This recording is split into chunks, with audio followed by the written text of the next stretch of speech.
Right, so welcome everyone. I hope you're all well this morning. I'm still waiting for the summer sunshine, but I think I might have missed that boat if I'm going to wait for too long. So perhaps talking about sunnier climes and international matters. So today's webinar is all about international aspects for professional services firms. And for those who don't already know, BDO is an international network where we are based in over 160 countries, over 90,000 people that support those countries, and over 10 billion US dollars of income. So I'm Anna Gerald. I'm a tax partner based in the UK, focusing on professional services firms. And today, as I said, the seminar that we've got running today is all about professional services and international tax matters.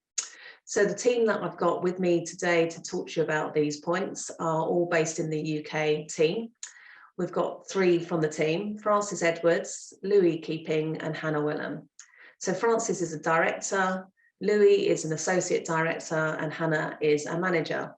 And between them, they've got more than 35 years worth of experience advising UK and global professional services firms in that time, and with extensive experience of dealing with UK matters as well as overseas tax matters, importantly dealing with the compliance aspects of all of those points, as well as thinking through the commercial aspects and advising on structural matters for each client.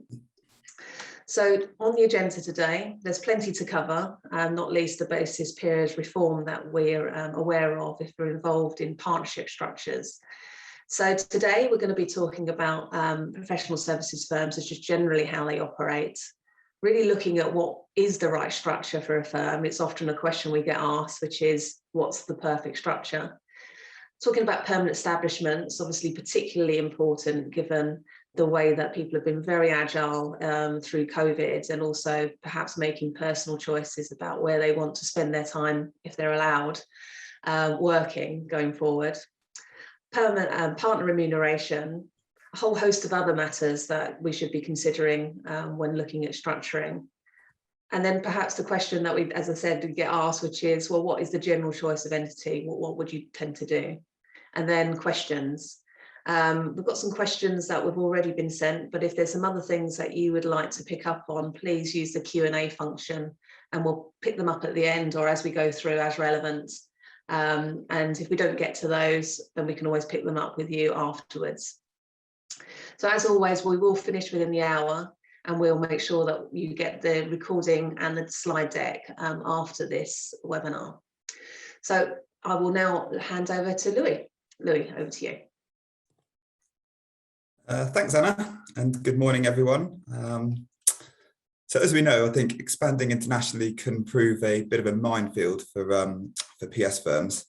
So today we're going to discuss an overview of the key issues that should be considered when deciding on an appropriate operating structure for an international office and the reasons for the significance.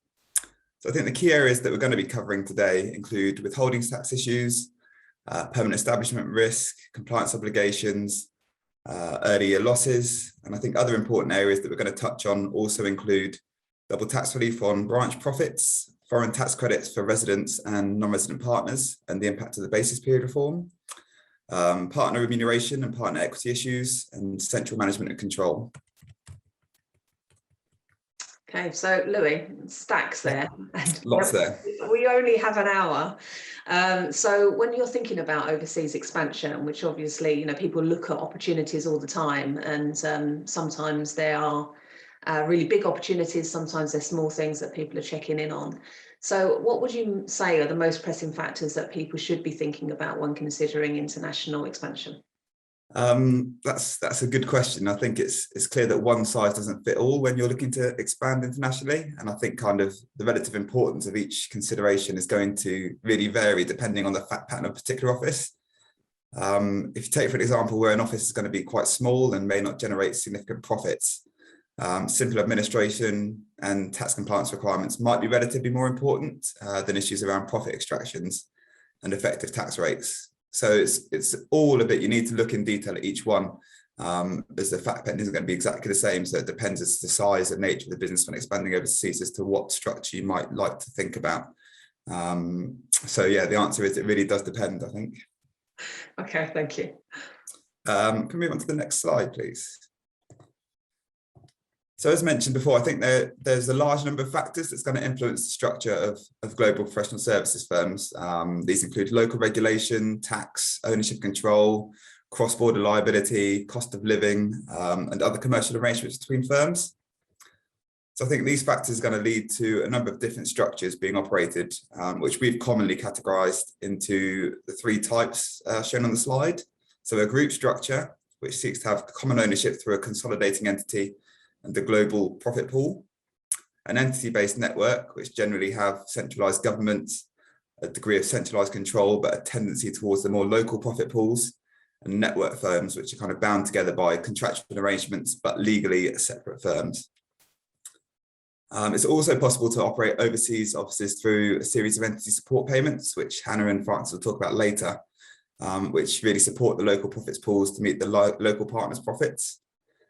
Generally, these structures are only beneficial from a tax perspective in the first few years of operation, and we have seen challenges from HMRC, so these should be considered carefully and advice should be taken.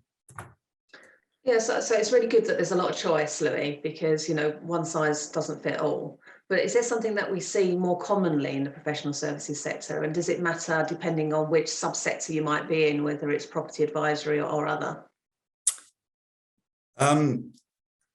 The majority of global PS firms that I kind of see operate tend to be a group structure with an overall consolidating entity. And that's very much in the legal consultancy space. Whilst there are a number of ways to retain, incentivize and manage partners' profit rewards, I think for a number of international PS firms, the appraisal systems are focused on firm-wide benefits and not just their local P&L. I think the delivery of these profits in a way which meets the local tax requirements of your overseas partners has really changed over recent years, with many international firms making changes to their structure to help support the delivery of local profits to their local partners, because that can help their tax position in their local jurisdictions. So I think for UK parented international firms, this is often kind of necessitated a separate UK LLP, which is utilised to provide the flexibility to kind of jurisdictionally allocate overseas profits. And that also maintains the ability for UK payments to receive, UK partners, to receive overseas profits as well. Yeah, and of course, it's a whole different ballgame when you're looking at employees, if they're partners in sort of title rather than partner in partnerships. Yeah. So, you know, then there's a whole different question. And what about sort of the EU and Brexit? Has that sort of shifted in terms of the way that people are deciding to, or the factors that have to go into the decision making about structuring? Yeah, definitely. So I think before Brexit, we often saw that one of the most common approaches was to set up a parallel partnership, and that would often be a UK LLP. I think this remains an area to be watched closely. I think some EU territories have suggested that regulated bodies can't operate locally, and as an example, provide legal services under a branch of a UK LLP. There's also been questions about respecting the limited liability of a UK LLP locally. We've seen some firms already move away from such an entity to local entities for these reasons, whilst I think others are generally consolidating their position with the other peers and taking the wait and see approach to see what might happen in the next few months. Yeah, it's also new, isn't it? Even though it feels like it's a long time ago and everybody shifted, you know, the world of tax does take a long time to sort of settle and decide, you know, some of these things, to really understand the full picture, because local governments don't always know, do they, until a little bit later. But, thank you. Next slide, please.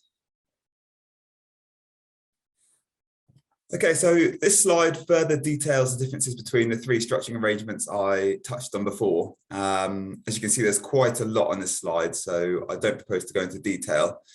But what is quite clear is the group structure will bind the business closer together or more closely together than an entity or contract-based network purely by its nature. This is obviously going to impact on the high level of cross-border liability risk. And given the already material liability risk, it's going to aid greater integration between the overseas entities.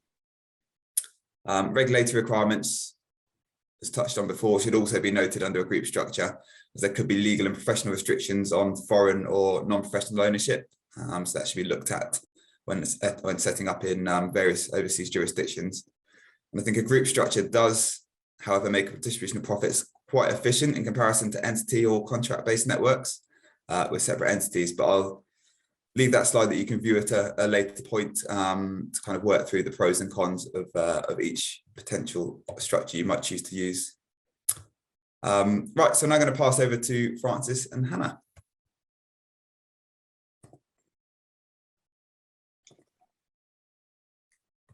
Hello. So Louise talked about the different types of structure that we might see, and Hannah and I are going to cover some more of the practical implications. So if we could have the next slide, please. As Louise mentioned, we often see a group structure, and when we're advising clients, it might come to us in a number of different scenarios, and all of them have similar issues, such as permanent establishment considerations and double tax. But there are some slight differences between them. Sometimes we're talking to firms about mergers, and overseas mergers are very similar to UK mergers, in that there's a lot of things that you need to get right. Matching of culture and ensuring that it's a good fit for the group is really important.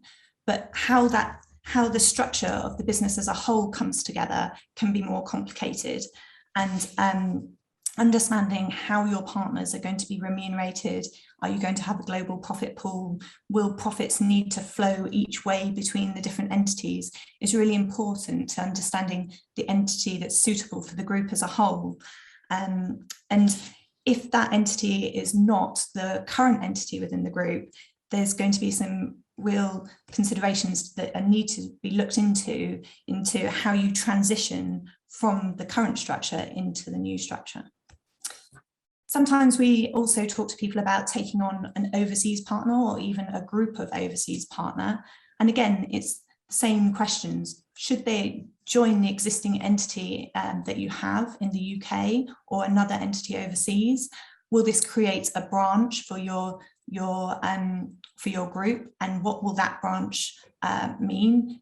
Will you be having to have all of your partners file in the local jurisdiction because of the branch that you've created? Will your partners and the business be receiving profits from different countries and so on? So there's a lot to think on that one and what it means for the group. Absolutely, and there's also the situation where there's a new client or a new project that requires a presence overseas, and it's, you know, a partner goes over there to help set up this project and to work on it. And even if it is just a single partner who is going overseas, there are lots of factors to consider, both in respect of the individual themselves and their residency status, for example, or the entity as a whole. So again, we're coming back to permanent establishment, which I know we'll discuss in a few slides' time, the filing requirements, and also you've got things to consider like national insurance and social securities. So sometimes the individual's income tax perspective, you might feel comfortable and that you're okay with where you are on that, but national insurance can sometimes differ greatly from that, and that definitely needs to be considered kind of in conjunction and should not be forgotten. Yeah, and whilst you might be considering your structure from a tax perspective or how it might impact the partners, if you're sending partners overseas, obviously visa requirements are really important, and your structure might work from a tax perspective, but it might not be the most easy way to get a visa for that partner. So considering that is really important as well. Absolutely, and following on from I think what Anna said earlier about Brexit, that still exists, without the freedom of movement of people in the EU, that now is a big issue for expanding into Europe, which is something that firms haven't had to consider for quite some time. And Hannah, you mentioned sending partners overseas in order to perhaps meet particular client requirements or so on, but it also is the same if you're merging and you're sending a partner over in order to help with the merger or bring that new firm into the culture of the firm, or even if you're taking on a group of partners and you send a partner over to help that process, then all of these considerations will need to be made for that person who's spending time overseas. Can we have the next slide, please? So no matter what the scenario is, whether you're sending someone overseas or not, whether you're merging or just taking on new partners, getting the right structure is really important. And it's really easy to think about what might work locally, but that doesn't necessarily mean that the group position should be ignored. Certainly, how funds will move within the group is really essential to ensure that you don't have tax leakage. Yeah, absolutely. And although we all do love tax, there is other things to consider when thinking about international expansion, and regulation is arguably sometimes even more important, because you might have a structure that you decide works from a tax perspective and that you're comfortable with, but actually under regulations, both local and sector regulations, actually isn't possible. I mean, we regularly see in some jurisdictions that local regulations mandate that there has to be a certain percentage of local ownership in the structure, which, as Louis was talking about, if you've got a group structure where you want overall kind of common ownership, that can be problematic. That's right. And Louis touched on the sector regulations as well that we see. And so it's definitely important that your structure works from a tax perspective and also a regulatory perspective. One of the complicated issues that we see often, and I know Hannah and I spend a lot of time scratching our heads in relation to this, is where you have a mismatch between the local tax treatment of a particular entity and the way the UK treats it. So an easy example of this is a US LLC, where the US treats it as a partnership, whereas the position in the UK is somewhat grey. I think that's fair to say. Historically, HMRC have treated it akin to an opaque entity, very much like a corporate, and in that they are essentially saying that the income arises to the LLC itself rather than to the member of the LLC.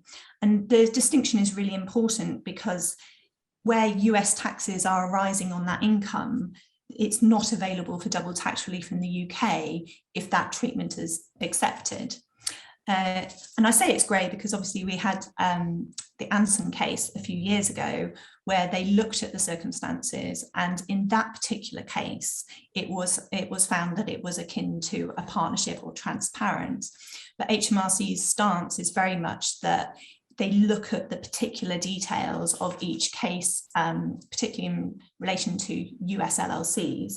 So understanding the legal documents and how the business is working, how profits are allocated, and so on, is just really important to understand the tax treatment in the UK of that particular entity. And, you know, I've talked a bit about US LLCs, but there's other examples. For example, a Jersey LLP is transparent in Jersey and opaque in the UK.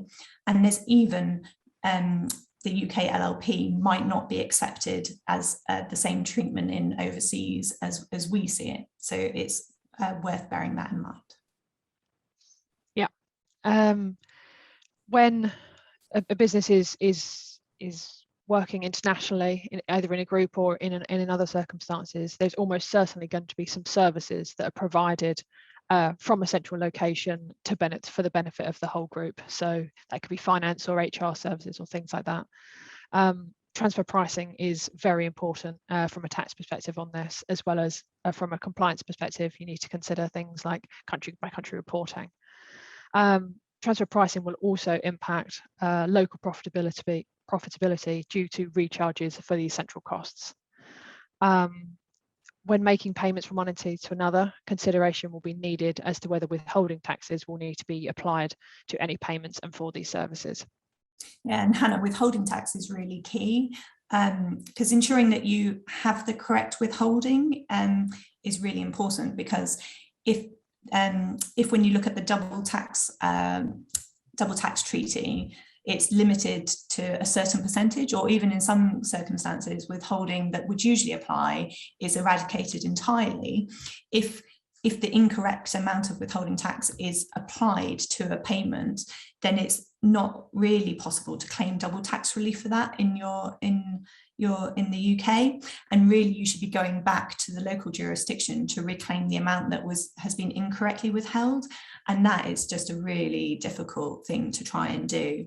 So the best practice is to get ahead of that, and yeah, it's about getting the right certificates of residence in place and providing the right documentation to the people who are making the payment to you, whether that be, well, we're talking here about, you know, payments in between your group entities. But getting certificates of residence is not always as easy as it sounds, especially if you have a large partnership with a group of partners who perhaps are not all UK based and some are overseas. So, and sometimes it's hard to get other tax authorities to accept the position as it is. So withholding tax is one of the things that we see repeatedly that causes issues for international structuring.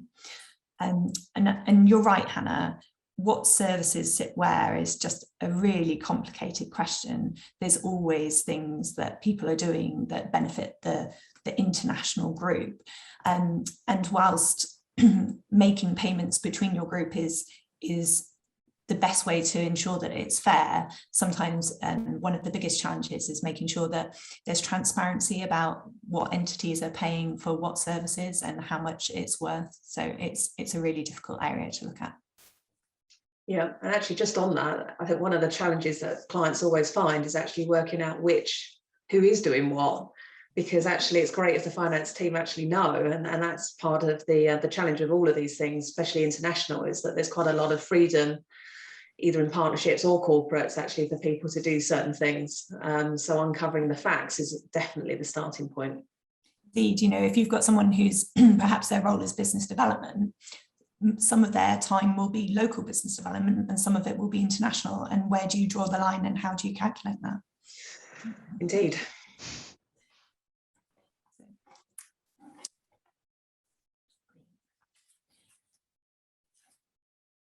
So next slide, please. So permanent establishment, we've mentioned it a few times, but actually what is permanent establishment? Many countries take the Article 5 in the OECD model convention as a definition of what it is. So this is initially defined in paragraphs 1 and 2 as a fixed place of business in which the business of the enterprise is wholly or partly carried on. It goes on to give a number of examples of what this could be, which includes a branch, an office, a workshop, a mine, or a quarry. So obviously not all of these are particularly relevant to professional service firms, but paragraph 5 expands the definition to the case of an individual, where it says a person acting in a contracting state on behalf of an enterprise of another contracting state shall be deemed to be a permanent establishment if the first mentioned state, if he has and habitually exercises in that state an authority to conclude contracts in the name of the enterprise.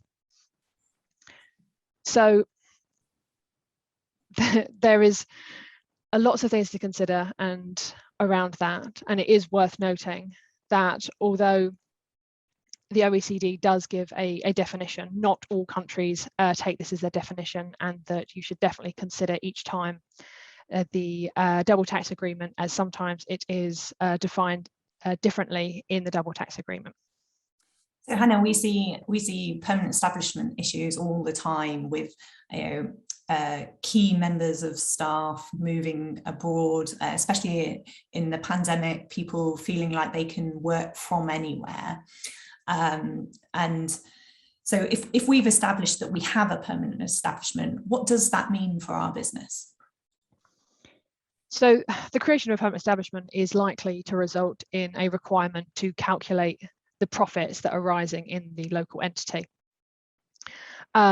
Or sorry, not the local entity, in the permanent establishment in that country. And those profits would then be subject to local taxes.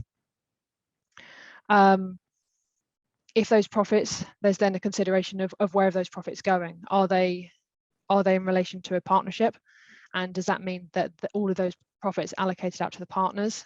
And then what does that mean for the partners is there a requirement for the branch to file a tax return? Is there a requirement for the partners to file a tax return? So there are lots and lots of things to consider there.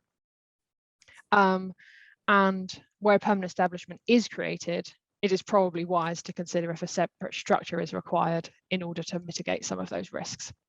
Yeah, and again, some advice will definitely be required in that circumstance. Oh, absolutely. And there's, if local taxes are paid, there's the question of, can we claim these taxes on the individual's tax returns? What does that mean, and what can be claimed, and things like that. Next slide, please. Actually, sorry, Francis, before you go on to that, just one thing that just popped into my mind from Ishvinder's presentation on the VAT side was to remember also, I know we're focusing on, income tax and direct taxes here, but permanent establishment from a VAT perspective can also be different. So it's sort of a never-ending list of things to consider, depending on the jurisdiction that you're talking about. It's true. It's easy for us to focus on the kind of income tax and corporate tax issues in relation to this, but that is also another thing that definitely needs to be thought about when looking at international expansion. Absolutely. I had a client the other day who we found out that actually if you're treated as kind of self-employed in this jurisdiction, then every single partner has to register for VAT, not just the entity itself. So that then creates a whole nother load of problems. So yeah, so not just local filing for the income taxes, but also local filing for every partner on a VAT perspective. Oh, can't the cost of it, it's the admin cost, isn't it, often with all these things, but yeah, so I think brilliant. So as mentioned earlier, how partners are remunerated is really key. Thinking about where the profits come from and so on is a really important factor. Hannah, you've got some thoughts on this, haven't you? Oh, absolutely. So you may have a structure and you may be happy that actually the structure that's in place is tax efficient for both the entity and the individual, and they're being remunerated from elsewhere in the group, but there could be some negative consequences on the individual, and not just on a kind of income tax or kind of marginal rate perspective. But say, for example, you've got a UK partner and they're not receiving, or they're receiving all of their profits from a different location or overseas. There is a potential that actually you're not contributing your national insurance and not getting your national insurance kind of credits for state pensions and other benefits, which the overall structure may suit you otherwise, but these are things that definitely need to be considered. Yeah, and you've used a UK example there, but it goes both ways, and we definitely see that when we've got overseas partners receiving UK profits, and there's implications to them in terms of the credits that they're receiving for local benefits. Yeah. But also, if you have partners receiving profits from elsewhere in the group, from overseas, you have the same withholding tax considerations as we were talking about earlier about intergroup payments.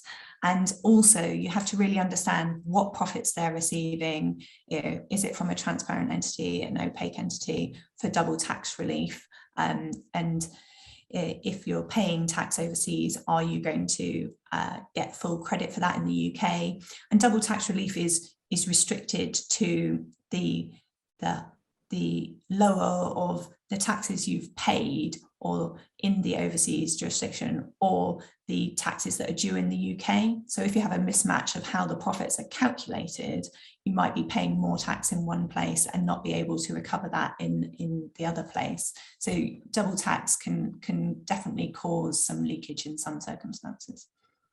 Yeah, okay, and obviously another really topical matter that is being discussed, and we're just finalising our response to HMRC's consultation on this, but this is the basis period reform. And of course, that's yet to come into legislation, albeit that we have the draft legislation, and it looks like that there's some sort of final thoughts from HMRC on this. But how might that impact considerations around sort of tax leakage and what we might end up with as the overall tax take from the various governments? Yeah, so Hannah and I were looking at this in detail yesterday, because I think when people are looking at basis period reform, which is kind of the aligning of the taxation of profits to the tax year rather than the accounting year, I think a lot of people understand it from a UK perspective and can see how that unwinds for UK partners with UK only profits. But the concern here is where you might have an overseas partner who historically might have been allocated some UK profits, but maybe are not receiving UK profits now. What will happen to their overlap as basis period reform comes in? Conversely, if you've got a UK partner who has been receiving non-UK profits and has essentially non-UK overlap, how is that going to be treated? And will where you have overlap that relates to overseas profits and you've claimed double tax relief, it becomes really complicated because you, in some circumstances, you can have effectively double claimed your double tax relief, and that unwinds when you cease to be a partner. We were working through worked examples yesterday, Hannah, weren't we? And I think we could see how if the rules are written in the correct way, it wouldn't necessarily negatively impact some businesses in most circumstances, but there's always going to be some circumstances where perhaps this will not unwind quite as we would expect. No, absolutely.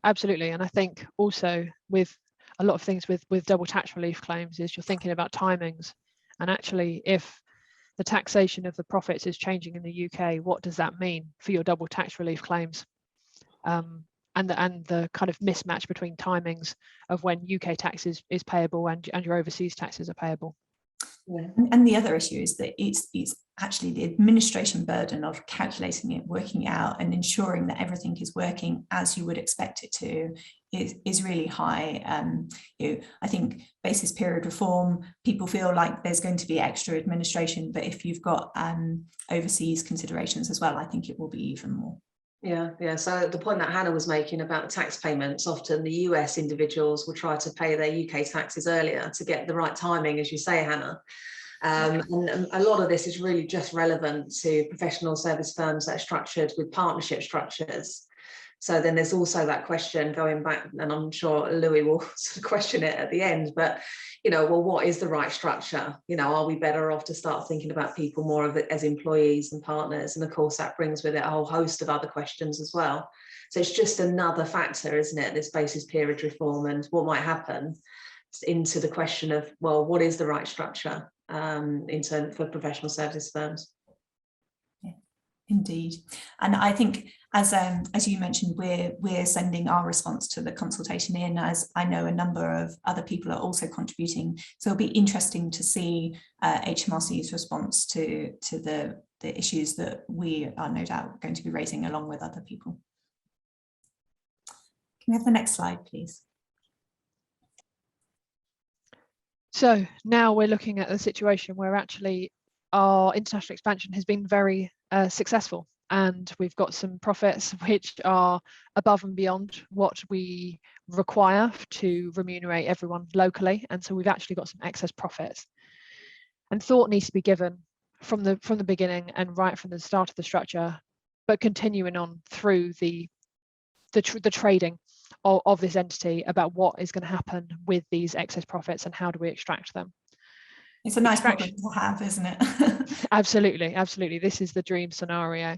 So the type or the treatment of the international entity will impact how these profits can be extracted.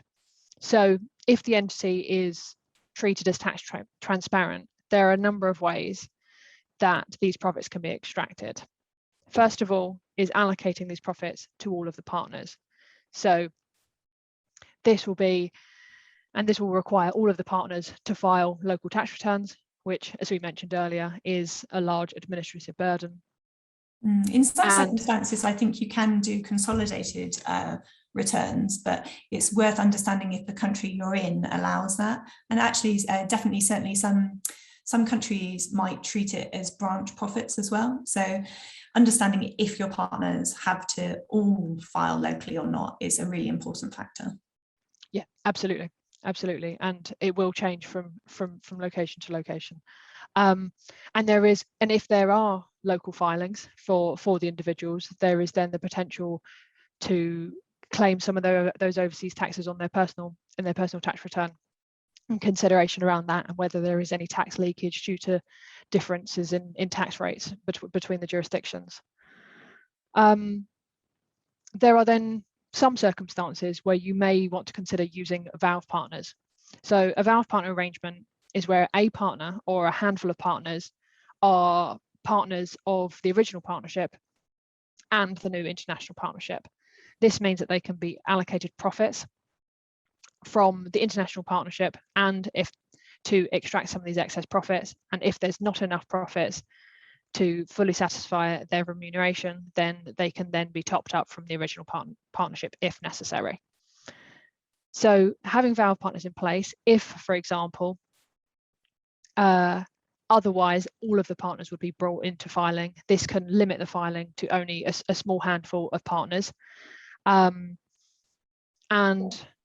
there are a few issues to consider, aren't there? Because those valve partners would potentially be paying taxes in a different jurisdiction or two jurisdictions, and the overall tax position might be slightly different from other partners in the group.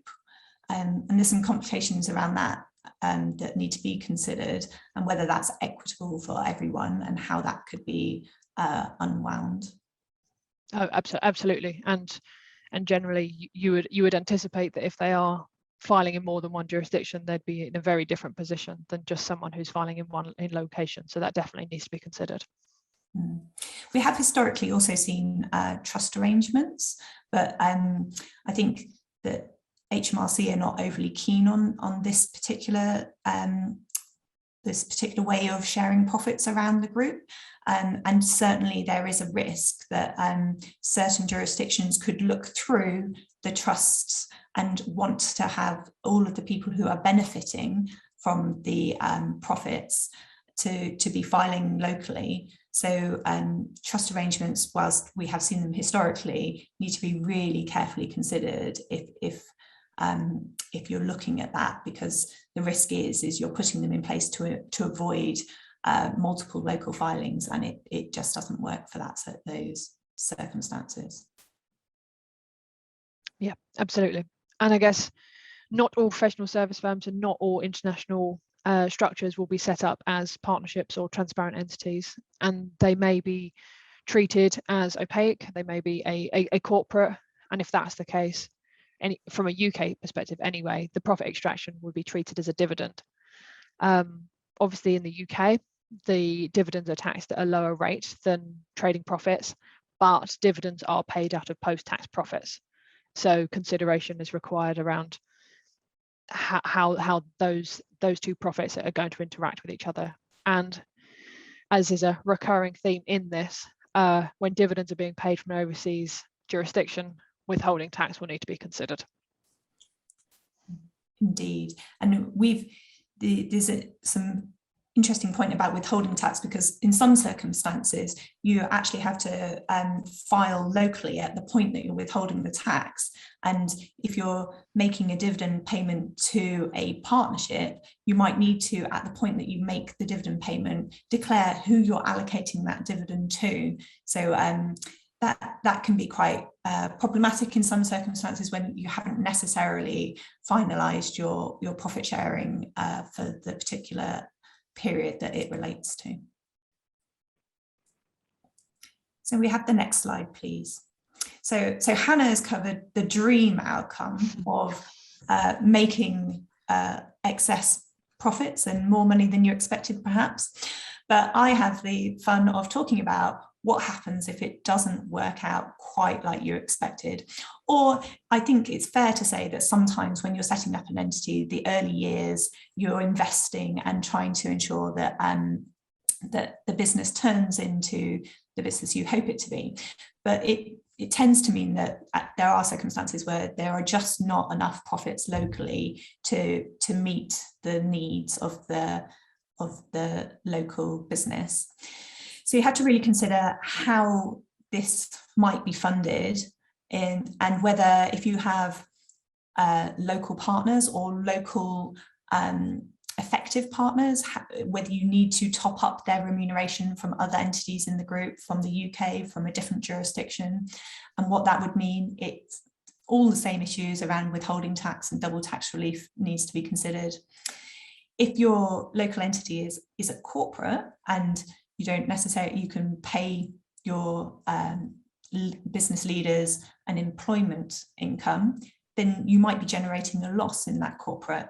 And if to have a loss on one hand and then a profit in another hand in a different country might mean that you're not able to necessarily set it off against each other if you've got a partnership in one country and a corporate in another. So really understanding the impact of that and how it will unwind is important. Louis touched on entity support payments earlier.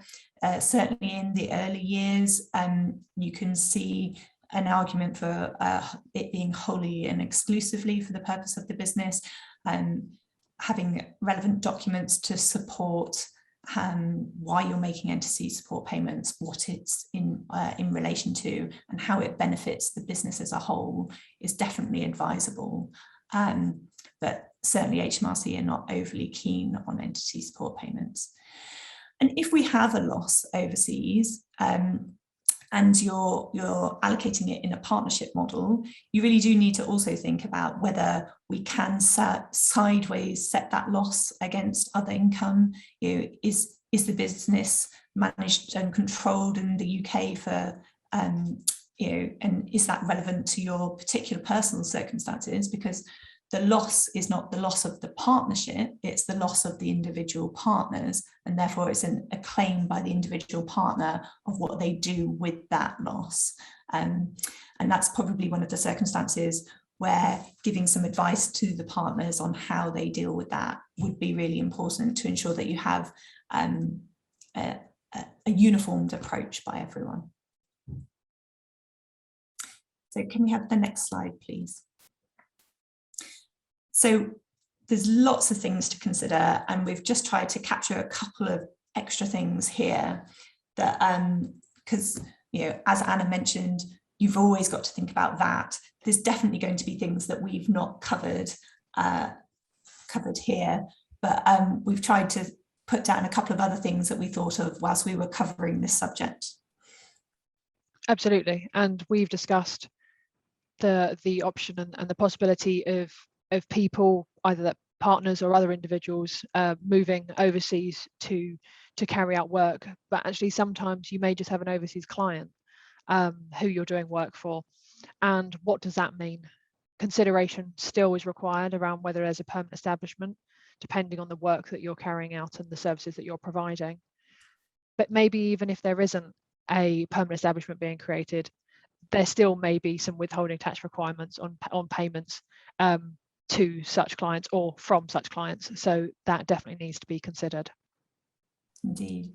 And we touched on cross-selling time within the group, and we were talking about where you had centralized costs for your group, but it's also when you have an international group, you sometimes cross-sell the time of your people. So if you're working for a client in one country, but it's the services are being provided by staff in another country, you still need to think about any potential withholding tax issues with cross-selling time, any regulatory issues with cross-selling time within your group for professional staff, as well as for centralized costs.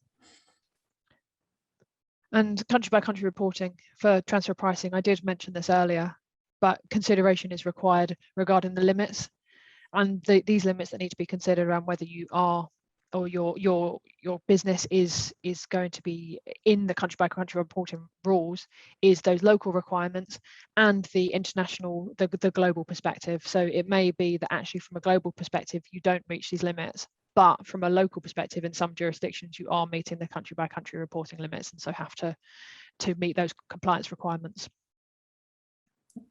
So there's lots to think about, and as I said earlier, there's definitely things that we haven't touched on that will also need to be thought about. And I think we said at the beginning, you can come up with a structure that works really well for tax, but it might not work for regulation, it might not work for visas, it might not work necessarily for the group as a whole and how you actually commercially want the business to work. So getting it right is a really complex thing to do.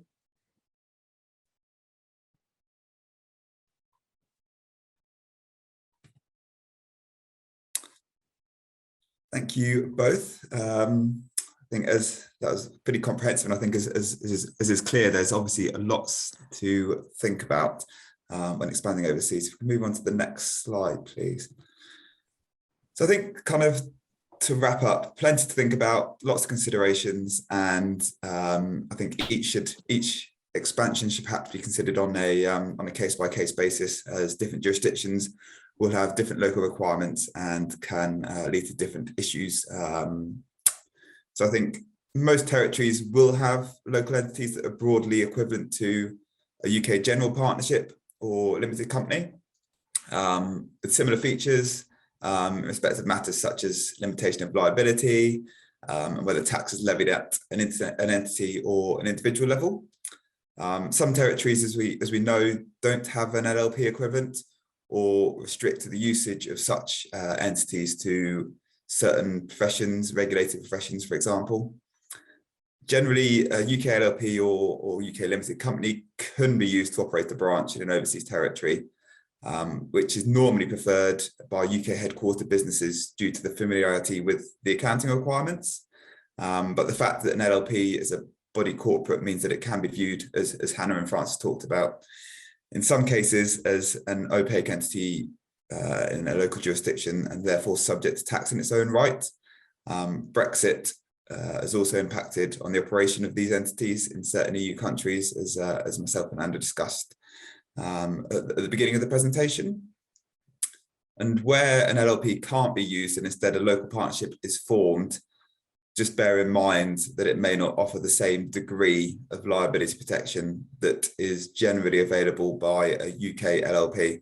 So I guess just to surmise on that point, be careful when you're considering an overseas entity. Don't just assume it's going to be the same in each jurisdiction you open up in, and look at the facts in detail, the fact pattern of the people you're sending over there, employees, partners, and the potential implications it can have for the firm as a whole. And yeah, I think you should look in detail at each jurisdiction you open up in to make sure you're providing the most efficient and regulate and a firm that can operate both visa requirements, regulated perspectives, and that's it, I think.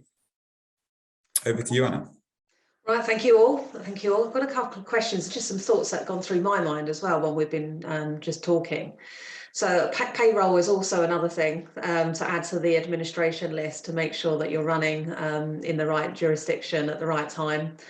And those social security agreements between each jurisdiction has already been covered. But one of the things that I always talk to clients about, which, you know, it's obviously not the best commercial discussion to be having right at the outset, but which is when you are thinking about setting up a new jurisdiction, always think, how do you unwind it? So as soon as you need to start scenario planning effectively, saying what happens if this does fail and we choose to actually extract for whatever reason. So that's one of the other points that I would always bring out: how easy is the structure to break down if you want to and collapse, and how expensive that might be. Is being a factor to consider. But anyway, thinking a bit more about positively and looking at the future. With basis period reform, I know, Francis, you covered that one in detail already to a certain extent. And of course, we're at consultation stage, albeit, as I said, draft legislation is already there. But there's so much change going on, both in the UK, internationally, both in terms of tax and commercially. What are the other things that might be happening at the moment that are on the agenda in the UK tax that could influence how we set these up? So making tax digital, for example, is one of the things that might be forefront of mind. Yeah, so one of the reasons behind basis period reform is to enable reporting for partnerships to be easier under making tax digital, and certainly making tax digital for international businesses, international partnerships in particular, is going to be really complex. There's also a slightly more longer period consultation around timely tax payments. So I think they're looking at the way that self-employed individuals or partners pay when they pay their tax. So not only is there potentially an alignment with when the taxable profits arise in the tax year, but also bringing forward some tax payments to align them more like to the tax payments that corporates are making with their quarterly payments and so on.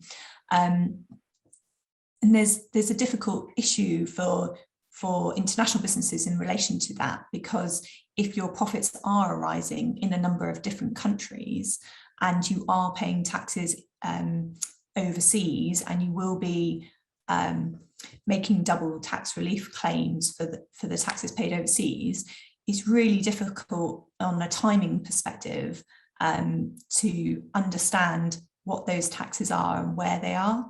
So when you make a double tax relief claim, you're only supposed to make it after you've paid the taxes in the overseas jurisdiction, and the timing differences between when we report in the UK and when we report overseas means that there can be quite a timing lag on that.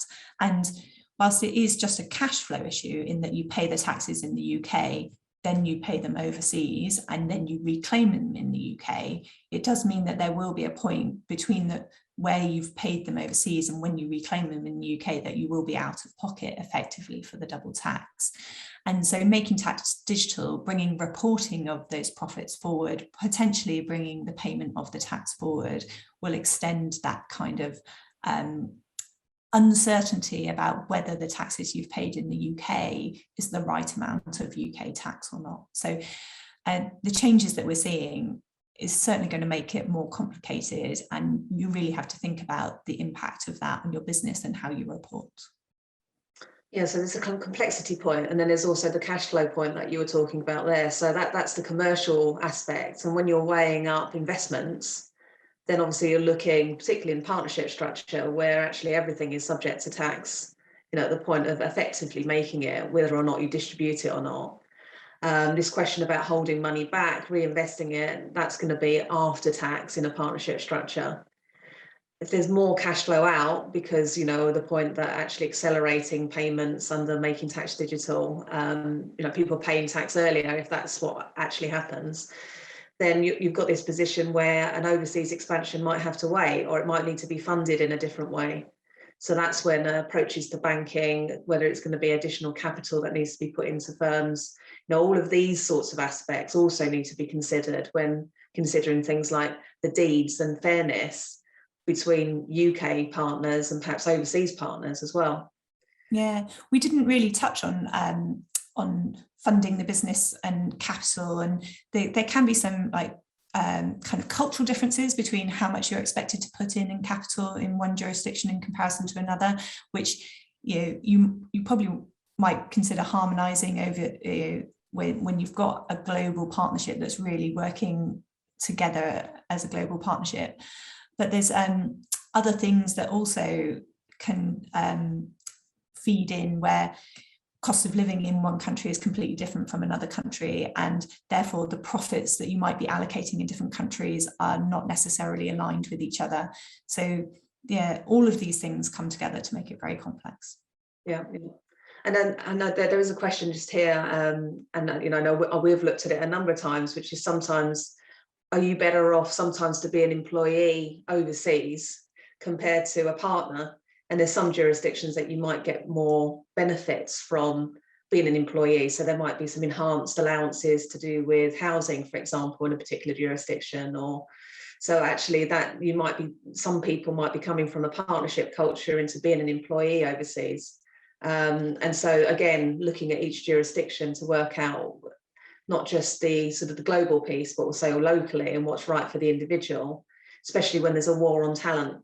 It's sort of everybody wants to be very attractive in terms of an organisation, as well as, what's the most a fair position for the whole global piece to be in. So a minefield, really, but give it the right thought and ask yourselves the right questions. That's really how you get to the right conclusion as to what the right structure is for you. Good. Okay, well, we've got a couple of minutes left. And so I think I'll just end with this last question, which is, there's so many moving parts. And we talked about this at the beginning, but if you were going to pick out a couple of starting points for people to be thinking about, how would you suggest people go around thinking, what's the key points to pick out of international expansion questions? I don't know if that's one for you, Louis, or one for you, Francis, or Hannah. I think kind of from my perspective, it's not always all about the tax. And I think you need to make sure you look at the bigger picture as a whole, because you need to make sure as a starting point, as we've talked about throughout this presentation, that you can actually operate in that jurisdiction, whether that be through an entity that gives you visa operations, and also in the right structure from a regulatory perspective. So I think it's all very well doing a tax analysis before you start looking at opening locally, but then you may come to the realization that you might find a tax efficient structure that you can't actually operate in. So I think that would be a key starting point, is to make sure you look at the whole picture, not just one piece of the moving parts, as you mentioned. I totally agree with you, Louis. You've got to commercially, what are you trying to achieve? And does your tax structure allow you to try and achieve that? But certainly, having had so many discussions about withholding tax and incorrect withholding tax and tax leakage through withholding tax, I'm always withholding tax is one of my key considerations always. So whilst you're right, also withholding tax. Yeah, agreed, completely agreed. No, I can absolutely understand that. And of course, professional services firms are moving into different worlds as well, where, they're looking at litigation funding, or even setting up their own funds, or, some sort of think tank that might be spun off into a different sort of service area. So the professional services businesses of the old are now moving into a new world where there's actually added complications or added service lines that they're offering, which brings a whole host of different thoughts. And if you're going for a capital disposal, it's different to looking at income, for example. Wonderful. Well, thank you very much to all the speakers. Clearly a lot there, but there are solutions to these things. And I think that's the key message that to leave our audience with, is actually thinking through what the key factors are for you, both now and for the future, to be looked at. So thank you all. We will circulate the slides and the recording. If you've got any thoughts about future sessions that you'd be interested in, please do drop us a note. All of our details are on the slide that you can see in front of you now. And I wish you all a very good day. Have a good day. Bye-bye.